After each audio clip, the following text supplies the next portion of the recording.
આજે માरा પાલનપુરના નિવાસસ્થાને સોસાયટીના સર્વે પરિવારજનોના સભ્ય સાથે અહીંયા હોળીની ઉજવણી અમે કરી રહ્યા છીએ।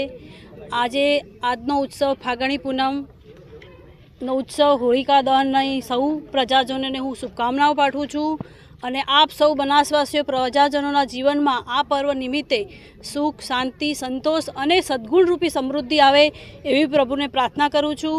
અને જાગૃત અને ક્રિયાશીલ જે પ્રજાજનો છે બનાસના, એમને મારે વિનંતી કરવી છે કે આજના હોળીના ઉત્સવે એકબીજાના દોષો જોવાનું છોડી દઈએ અને ગુણ દર્શનની પદ્ધતિ અપનાવીએ। અને હોળીના પછીનો દિવસ એટલે કે ધૂળેટી એટલે કે રંગોનો તહેવાર। જેવી રીતે રંગોનો તહેવાર છે એવી રીતે ધૂળેટીના રંગો છે, એ જ રીતે દેશ પણ વિકાસ અને સાંસ્કૃતિક વારસાના રંગોથી રંગાયેલો રહે, હજી વધુ આગળ વધે એવી મારી સૌને શુભકામનાઓ। ભગવાન સૌનું કલ્યાણ કરે। આભાર।